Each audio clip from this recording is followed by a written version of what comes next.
Hey, what's up, everybody? Time for another game theory video. Remember, if you like the videos, like, sub, silly, comment, share, support the channel if you can. I appreciate it. Thanks. Super chat, PayPal, Patreon, whatever. If you want, it helps the channel.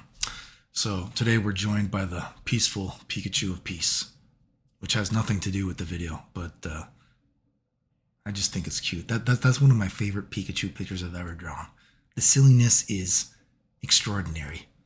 I love it. So continuing that video of the last video was talking about commenting on that guy saying that one of the problems basically of games is that you don't have players make the games now, which is not true, right?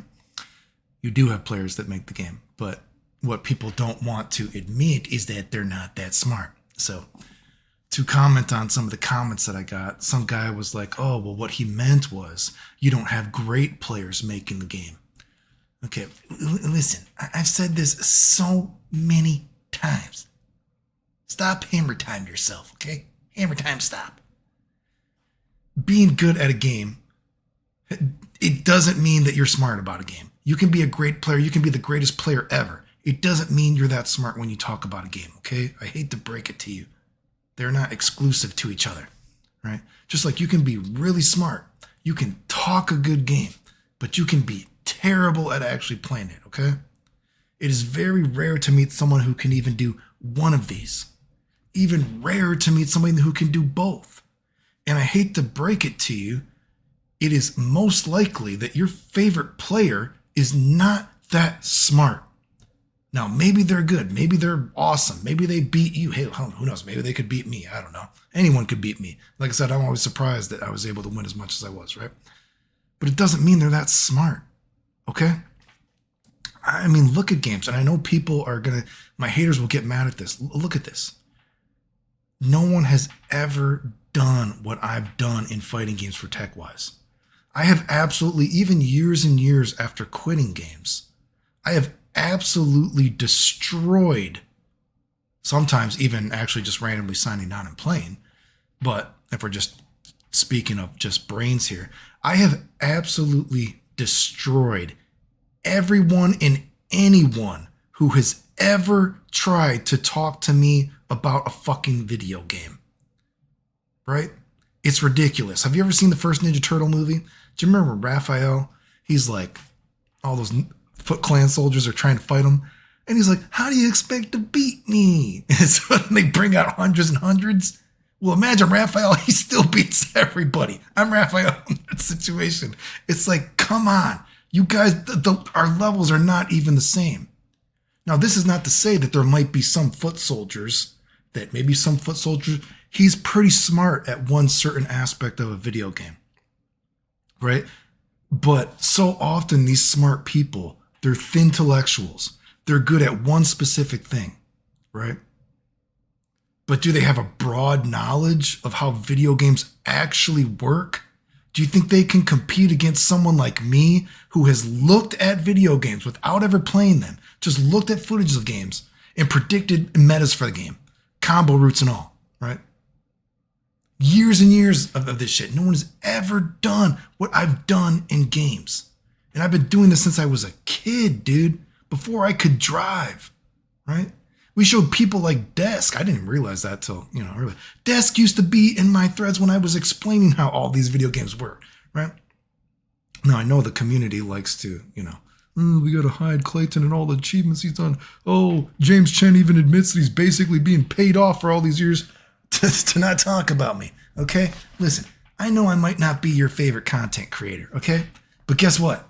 I've probably destroyed your favorite content creator. I hate to break it to you. Okay?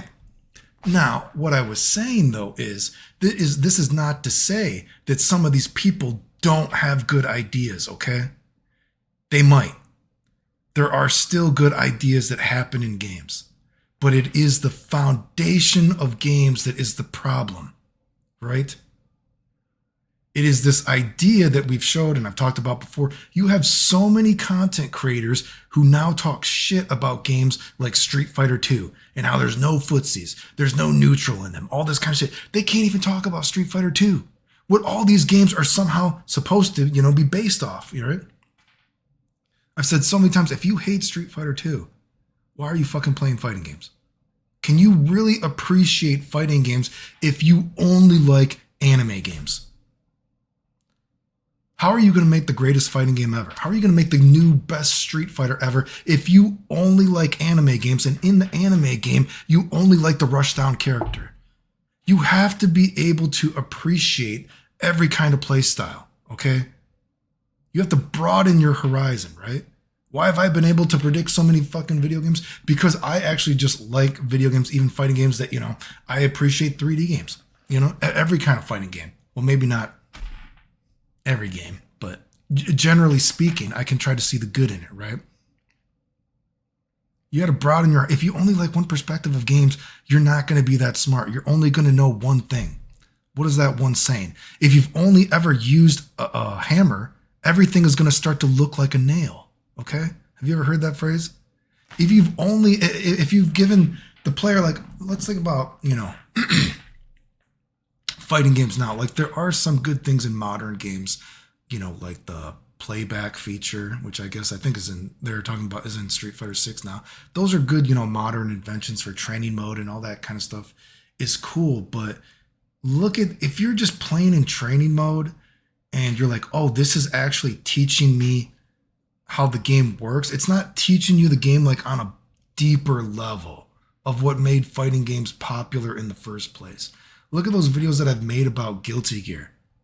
How Guilty Gear went from a series that was only surviving to eventually it's a series that is now one of the main fighting games that people think of when they think of fighting games. It used to just be, basically Capcom and SNK, right? All these other fighting games, they eventually, went to the wayside. Guilty Gear was just a little bit different enough, and it had its own vibe that it was kind of surviving without totally being, passed along, right? Put out the pasture.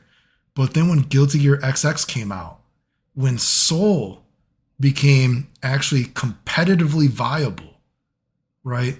For Soul to be competitively viable, you had to see some of the Street Fighter aspect in Guilty Gear. Because guess what? When Daisuke made Guilty Gear, guess what? You couldn't jump in on a guy doing a dragon punch. You had to actually FD it. You had to use these different mechanics. You could actually see the goodwill of some Street Fighter in Guilty Gear.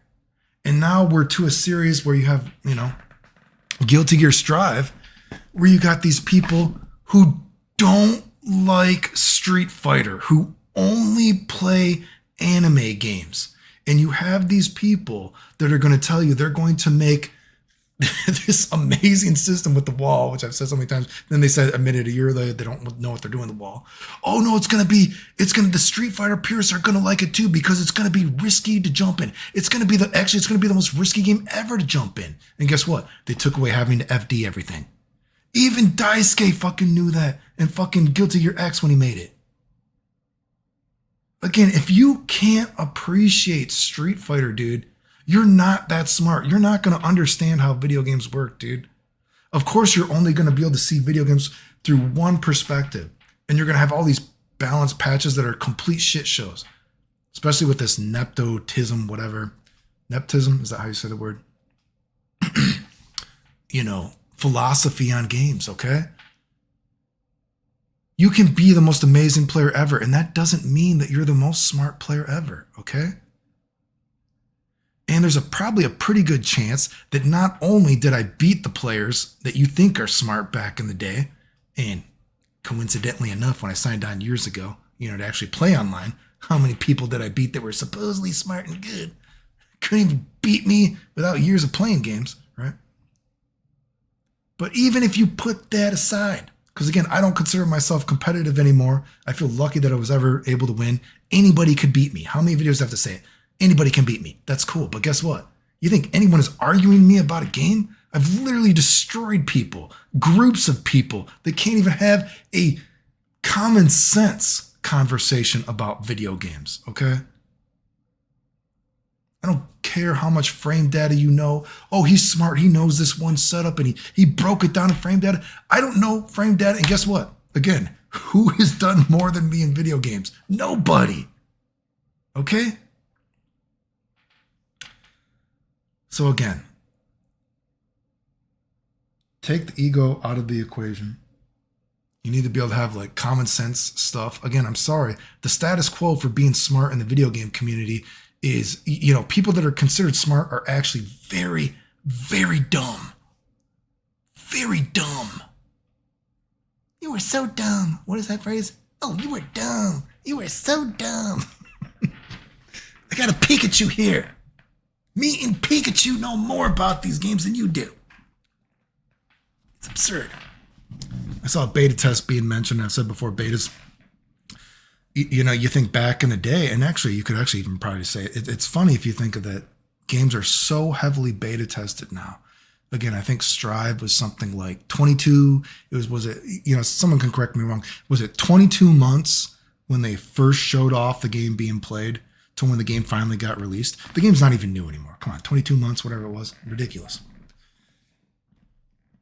You know, so you got games that are beta tested for over a year, almost 2 years for Strive in that case, right? And then you think about old school beta tests, right? Old school beta tests, maybe the game is only being beta tested for a couple of months. And in those couple of months, it's really just something like, oh, hey, the company brings the arcade machine for a weekend for people to play. And somehow these games have still survived off of that little bit of beta testing. Because guess what? There probably was a little bit more goodwill in those games. Not all the time, but I think it's at least thought-provoking. It's at least thought-provoking to think that you have games that were barely beta tested at all that can still be played compared to games nowadays where you're like, oh my God, the game was beta tested for almost 2 years and look at the condition it is in. I think at least from that you would have to appreciate it is pretty thought-provoking, right? And I always say too, how many times have I told you guys, how do you predict games? It's almost impossible to not predict games because games are beta tested so often now. And there is so much footage of the games, right? That if you know what you're looking for, you can get a grasp of the situation. How many times have I said, why do I, and why have I been able to predict all these games too? Is another thing is you got to take your ego out of this equation and realize that when a game is brand new, anything is of value. Even the quotation mark scrub players. So how have I been able to figure out all this shit in games? Guess what? I don't watch just the good players. I would watch the scrubs actually mash on buttons because then I could actually see the properties of moves better. And I could be like, okay, now I got a better feel for this. And using my broad knowledge of different games and series, I can then apply that knowledge when, you know, necessary to get a better picture of how this game is going to work, right? So again, it's amazing that games are so bad with how much beta testing that is done. But again, that goes to show you, listen, you can watch anybody you want. You can watch the people that lie about me, but they're not actually that smart, okay? A lot of people are just background noise, dude. Which is, you know, sometimes you listen to. You know, sometimes I listen to background noise, right? You know, every now and then I'll listen to some fragrance reviews because I have a passing interest in fragrance. And, you know, sometimes I'm like, oh God, this guy's a fucking idiot. So how much I'll listen to them in the background is, you know, sometimes not that much, especially, you know, my passing interest in fragrances is only so high to listen to so many people, but sometimes I'll listen and be like, I wonder what's coming out. You know what I mean? But anyway, I mean, really, dude, you know, I hate to break it to you, but I just saw that comment. No, he means the good players, the great players should be able to do. These good players, great players are not that smart, dude. I mean, again, this is another thing that will make people mad. Look at the video game community. How many people think that I faked being sick and all this shit? I faked all these tournaments I won, even though you could look it up. I saw something from Majin Obama is still writing bullshit about me. How many years has it been since I've talked about that guy, how that situation happened? He wrote some, I saw he wrote some bullshit. He's like, oh, I can't believe anyone would believe what Clayton says. You know, he never shows proof of anything. Bro, you can look at the Anime Illuminati interview. Look at it. Okay? The interview's still there. And I showed our private messages. Right? Do you think that I faked the private messages between me and Majin Obama? Okay, he's the one that's shady. And the fact that he can just write that shit and people actually believe him when you can look at the interview yourself. I showed our private messages between us, you know. You can see the guy is a shady motherfucker. Look at the private messages. How we got anyone to believe anything against me is just like I said, I don't know how the community gets anyone to believe any of the nonsense against me. It's just absolutely, but that just goes to show you, listen, probably there's a lot of people watching this. You're not that smart, dude. Come on, dude. Hate to break it to you. Anyway, remember if you like the videos, like, sub, comment, share, support the channel if you can. I appreciate it. Thanks. The end.